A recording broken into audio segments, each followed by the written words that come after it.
happening, everybody? Shaheem Reed here. We have an esteemed panel today, and we're going to talk about, let me make sure I get the title right. It is called Tale of the Tape, How the Mixtape Revolutionized Hip Hop. It's out right now. You can see it on Prime Video and various other locations. This is amazing.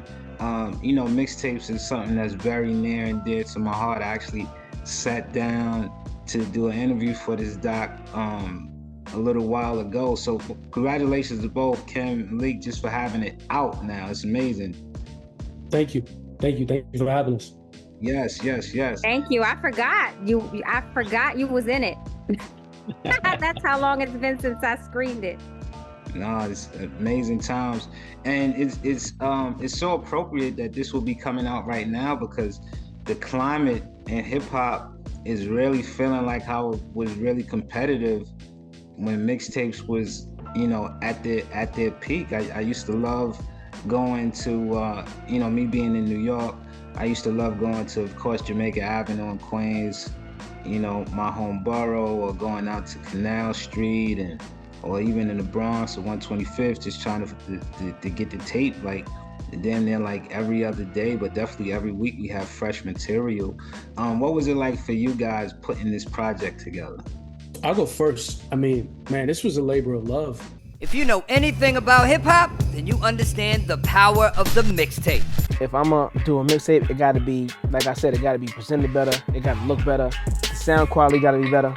Actually, Clue took my blueprint and ran with it. 495 Live, there was never any guest rappers, known rappers rhyming on mixtapes. Back then, it wasn't even heard of.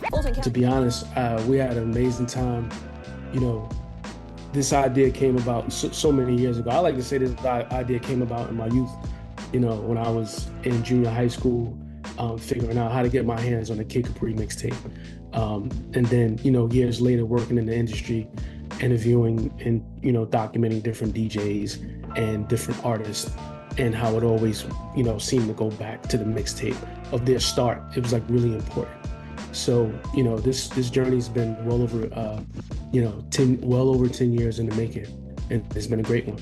What about you, Kim? Somebody who has also, not just been embedded in the mixtape culture as a fan, but obviously through your journalistic excellence have covered from A to Z in the mixtape game.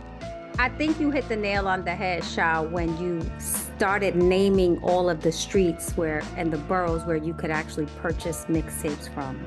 And so the nostalgic feeling that you get when you think about, I'm gonna go to 125th Street, get the new tape on Fridays whenever they used to drop, or I'm gonna go to Fordham Road, 3rd Avenue, wherever it was, right?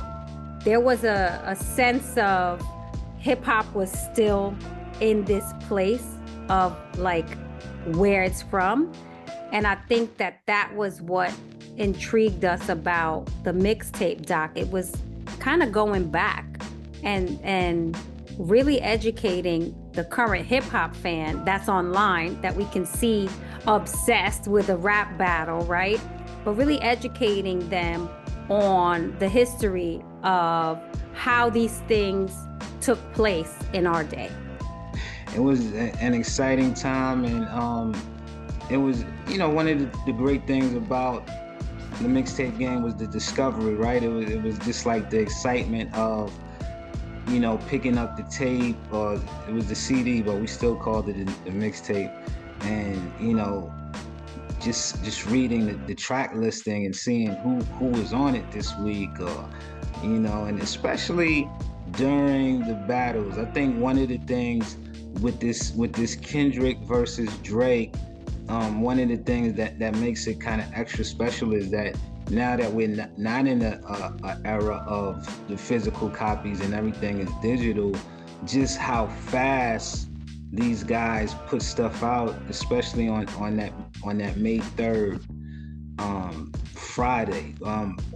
Did you guys, were you guys caught up in the frenzy on that day, the May 3rd, just seeing how everything was just dropping back to back? Actually, I don't think I've heard anyone coin it like that May 3rd in hip hop, almost like you taking that and that's a thing, right? Like it was so historic that day, that it's like, remember May 3rd of hip hop.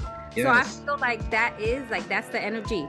That's the energy that we used to have, and that's what I really liked about it. Now, obviously, there's other things with the rap battles that kind of get out of hand, but I think watching people be so excited about something, I have not seen that in a long time. BBL Drizzy, I'm at the pool party, and they just called you a petty. You a chomo? They backed it up at the party. Come on, black boy. And since we, are talking about Tale of the Tape, that is how we were when tapes dropped. We were excited to get it when it dropped. So I feel like it kind of brings us back to that. How could you not be excited on May 3rd? And, how could you not know? Like, whether it was IG, whether you're on Facebook, whether you're on Twitter, whether you're on a regular thread, the links were flying around for, Drake's song, Kendrick's song, Drake's video and whatnot. So many debates online. But yeah, you're absolutely right, Kim. It's one of those things where they brought the excitement back to the game. I remember pulling together money with friends and drawing straws about who was going to go up to Harlem to get the mixtape from Brooklyn. I was 13 years old. I couldn't ride the train without my mom finding out. So it was imperative that, one of my friends would go get it as we would pull together the money to get this music. And that's what it felt like. Again, I actually want another Kendrick track. And did we mention that Kendrick was in the documentary? Okay. Yes. No, I have to say it. Yeah, we got to talk about that. Of course, but I have to say it because that's the sort of beauty of doing something like this that has been years in the making. Clearly, we're not going to get a Kendrick interview tomorrow. No one is, and that person that gets it's going to really, I think, cash out, right? But being able to really archive these interviews over the years and get them from people, right, as we are putting this together. Again, I've said this before, we almost had a hard time trying to just let it go because we were like, we need more interviews. We want to get this. We want to get updated with, and at a certain point, we just had to say, okay, it's time to put it out. It's Kendrick performance, and you also have J. Cole, correct? Yeah, we have J. Cole. And the funny thing so it's Kendrick performance, Kendrick interview as well. That night of his performance was so many years ago. He was co-headlining a show with Dom Kennedy, and Big Sean and 2 Chainz were openers on that show, and Sci Hi to Prince. So like, there's history in this film. That interview with J. Cole, we were hanging out in Queens because we met him not too far from St. John, because he was, I think, still going to St. John's, just finishing up, and we wanted to be at a park close to him. So the archive was super important, like Kim said. Maybe we'll cross our fingers. Maybe we'll get an updated interview for our part 2. Gotta put out this free music to the people, because if it's good, it's gonna reach them. Mixtape is the rawest way of getting your music out. What has it been like for you, just being able to capture these guys at such a embryo stage in their career now? Like, these guys was performing at clubs. You can't even catch them hanging out at a club right now, either one of them. And obviously they're not gonna co-headline it. Well, J. Cole, he co-headlined with Drake. It'd have to be a caliber of that. But, these guys are selling out arenas all across the world now. Yeah, I mean, it's funny, again, that night, that was like a hip hop awards weekend. And Kendrick had nothing to do with the hip hop awards. Like, he was just down there to promote. He only had Section 80 out. Drama was like, the Drama's name was on the marquee that night. So like, none of these guys, none of their names was up there. But I feel like through this film, it's like certified us as real, historians and documentarians of the culture. Because you're right, you're not going to get these guys now with that type of access. Absolutely. I want to ask each of you, is there a favorite mixtape, or is there a favorite mixtape moment as a fan that sticks out to you? I'm gonna let Kim go. You're gonna let me go? First, I already know mine. You know yours? Mine Absolutely. has gotta be a Kid Capri tape. Mine has gotta be a Kid Capri tape. Which one? Because I haven't heard them. I'm not like in years, I'm not sure, but I'm sure what I do remember is that I probably had the most Kid Capri tape. I was very big on Ron G as well, you know, so that those two at that time, this is like mid 90s, I would say. That's when I you know what, Shaheem, I was really into the blend tapes. The blend tapes were my thing, right? Like, because I used to, I hate saying this, the second time I'm saying this, I used to think I was a DJ and I used to do blends. So that always impressed me. The production of it impressed me, right? When the DJs would take the acapellas and blend it. And, you know, it's like, that's something you could put on at a barbecue and just leave on. So, you know. And for the younger people watching this, these blend tapes, they predate, you know, the mashups, like how you saw Jay-Z and Linkin Park doing mashup albums. These was when the DJs, they would take R&B and hip hop and actually blend them together. They would take the R&B acapellas from, you know, whoever was amazing back in the days. You know, Kid Capri got a just a historic thing that he did with Stephanie Mills.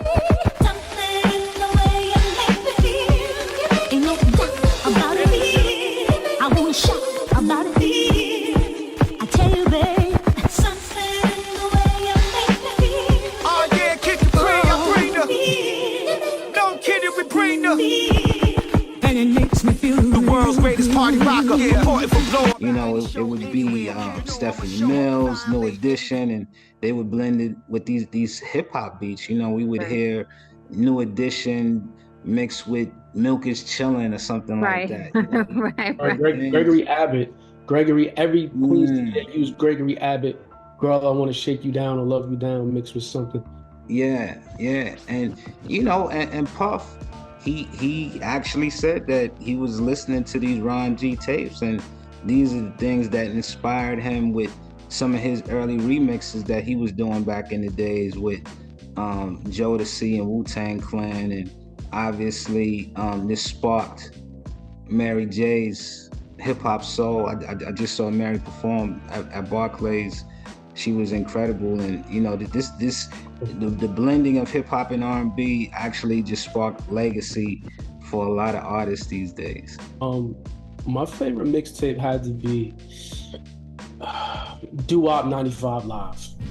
Oh man, the freestyles. Like, I was Doo-Wop and the Bounce Squad was so fire. Like, Wop could spit, Snaggerpuss, you had the female rapper Unique, who was the precursor to, you know, Lil Kim, Foxy, and, you know, Nicki. Like, she was so dope. And then you have all of these really amazing, dope, legendary artists, from Guru to Raekwon to Busta, jumping on there, doing their thing. And it was something that had never really been done. So, you know, and, you know, really quickly, when you talk about the blend and the mashup, during the pandemic, there's this young DJ kid, I believe his name is DJ Amorphous, who got some real love. Like, he did a record with Rihanna and Fat Joe. Yeah. Right. And I'm saying, like, that's Ron G. You know what I'm saying? That's SNS. That's Craig G, what he's doing. I don't, you know if he knows, but I bumped into him. I had to kind of let him know that's, you know, you got to check Ron G. But I was proud of him. And, you know, he's like, you know, big in the online community doing those plans. Mixtapes. Let's talk about some of the eras too in mixtapes, because we had the, you know, when DJs was just putting out just the regular party tapes. They would tape their parties. Then we had Kid Capri that would do these tapes. That he had blends, but he also had, you know, songs, and you would ride to. As it evolved, we started seeing MCs doing freestyles over everybody's beats. You know, I think Shook Ones might be the most rapped over beat. Shook Ones and Flavor in Your Ear, right? Might be the two most rapped over in history. Yeah. And then we have 50 coming when he's, you know, for all intents and purposes, he's making albums. You skipped an era. Exclusives?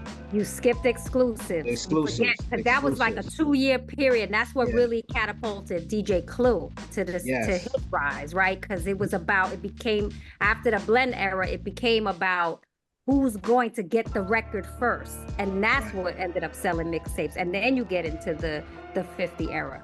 Yeah, and with those exclusives, we was getting records that was leaking from albums that didn't come out yet. They used to, some of these guys, I won't say anybody's name, but you know, that they would pay off maybe an engineer, maybe an intern at the record label and get these songs that were supposed to be on albums, and they would go to mixtapes. I know Biggie had a big thing with DJ Clue back in the days of that. And you know, DJ Envy, who's a part of this project as well, he would get exclusive. What was it? Well, before we get into the eras, what was it like bringing Envy into this? Because he had some classic mixtape moments as well. Absolutely. I think it was important for us to be able to include on our producing team someone that had that inside knowledge. As much as we are tied into the culture and we're followers and fans of mixtape, like he was someone who was actually doing it in a particular era too. So I think it was important for us to definitely bring that to light and have someone get behind us that, you know, was credible in that respect. Yeah, Envy was getting so hot. They had him doing like official Rockefeller. I know Dame was big on Envy. He was doing official Rockefeller tapes, and you know, then we get to the era of the 50 era, and the Gangsta Grills was amazing, and you see Drama was able just recently, a couple of years ago, to do a Gangsta Grills and get a Grammy with Tyler the Creator. Yeah. So do you guys have a particular era that you love that's your favorite? I'm gonna go with exclusives. Like it was, you know, I met Envy years ago. I was at Morgan State, he was at Hampton, and I used to have a store called The Source, but it was DA Source, thinking we're gonna open a store and not get sued by The Source. Anyway, we sold mixtapes there, and you know, Envy would come through and we would get his mixtapes from him. His looks different from everybody else because whether tape or CD, it was shrink wrap, it had barcode, they was able to do their tracking, etc. Next level marketing, straight up. But that's near and dear to me, the exclusive era with him and Clue. That's got to be my favorite. Those exclusives, man, like I said, just going to the mixtape hut, wherever the bootleggers. You know, you used to. I mean, it was just so many things back in the day. Them guys were really wild back in the days because you could go to the little hut and you could get whatever bootleg movie that's in the theaters, X-rated movies, whatever album is out in the stores, either the real one or the bootleg one, mixtapes, and all for less than $30. You could literally leave there with a big black shopping bag filled up. You know? I want to say, Shaheem, that my first celebrity sighting was I was buying a mixtape on Southern Boulevard in the Bronx. Yeah. And the guy that owned the store where they used to sell the mixtapes was also, I believe, Terror Squad. And so I was like, I think 91, I was like just getting out of high school. I'm like buying a mixtape and Fat Joe was in the store. You know what I'm saying? It was one of my first Bronx celebrity sightings. Of course, Joe was in it, and you know that was another special part about the mixtapes is that all of the rappers had to be tuned in. They had to be tuned in to see, you know, who was the competition, who was up and coming, and it was just a place where we used to hear artists for the first time, even before radio. Fabulous. You ain't go from the CL to the CLS just to get it detailed on Spreewell's best. When they spin it, get windy like BLS. And it's early, so I know it's gonna retail less. But when I hop out, a nigga gonna be well dressed. Things poking out the shirt like a female breast. I can name a million. Fabulous Game. You know, just so many others. Yeah. You know, a lot of people will say that, you know, the DJ was the real A&Rs during that. A good span of, you know, that time frame for hip hop. Those were the guys breaking the artists. Those were the guys, you know, you know, whatever songs were charting is because it was on their tape. And whoever had top 5, because you had to have be within the first 5 artists to really be considered like hot. Good morning, good afternoon, good night, folks. My name is Weezy F. Baby, and you are tuned into Mixtape Daily. I am here to talk about my new mixtape called No Ceilings. That was one of my things. I think that, and you know, no disrespect to anybody that's making music today, but the mixtape era was definitely my favorite era in music because I feel like it was just an organic way where the streets kind of dictated what was hot, which to me is the essence of hip hop. And now it's a numbers game with a lot of times. A lot of times people are looking at how many followers do you have on Instagram, and you know, what's your algorithm, and you know, and there's a lot of people that get these fake bots and whatever to juice the numbers up anyway. But when it was really the streets, when you can't buy the streets, right? Like you can't buy, you know, you're driving in your car and every other block is playing a particular record. You can't buy that. It's all organic. Absolutely. Yeah, you know, I was thinking when you was talking about that, I remember when you bought a mixtape, you had to get it because just the law of supply and demand, like there weren't enough mixtapes for everybody that wanted them. So if you got to the store and you got there too late, the mixtapes were out. Yeah. It was like, well, right. When are you getting them back in? I don't know, because you didn't know if the DJ was going to come back and, you know, or what. Because, you know, then you have the whole bootlegger era. But you didn't know what was, like, you couldn't get it. And it's nowadays, it's different because they're playing with these numbers, right? Like, they're jacking the numbers. People are buying things. It's just a different game. I want to ask you, we just got the word, Kendrick's new record, Not Like Us, #1 song in the country right now. That's definitely not something that the numbers would juice. You could look on the gram and you see everybody from LeBron James to, you know, kids in the street dancing to it. It's been played on the NBA playoffs, which was wild. And it's just a record that you can't escape. But you know, that would have been the #1 song on any mixtape back in the days. What do you think about, you know, just everything from this battle, especially Not Like Us, just taking over pop culture right now? I mean, you know, hip hop is pop culture. Kendrick is an amazing artist. Some say he's on the Mount Rushmore. It all makes sense. He's tracking the same way he's done his entire career. He just drops some heat. You barely see him unless he's like doing a video here and there, and that's it. I felt like, you know, he had definitely had some real issues with Drake and the state of hip hop, and the way that he's kind of like released it and put it on the YouTube and it's like took off the copyright or demonetized it to where, you know, streamers can like talk about it and not have to worry about any type of legalities from the label, which also has helped boost everything. You know, I think he's marketed it just like a mixtape, and it's genius. I feel like he's just changing the whole direction of the game right now. And it speaks to the power of influence in hip hop, right? Like when I look at the kids and what they've done with it alone, just on TikTok, I'm like, I'm amazed at how viral it's become. Just from the song. Yes, it's just like, but the kids are out here, like my kids are, you know, my daughter asked me for Drake tickets twice, okay? Like when he came to town. I had to sit through a Drake concert twice. The second time I didn't go, as a matter of fact, because I was like, I'm not doing it. But, and that's just because I you know, I don't want to be in that environment. But she was a fan of both artists. You can't play Drake in the car. I tried to play one of the Drake songs for her when she was like getting excited. I wasn't even allowed to play the Drake song in the car, okay? It was all Kendrick. Don't play the Drake song. I said, but don't you like it? The first one was okay. Couldn't play the Drake song.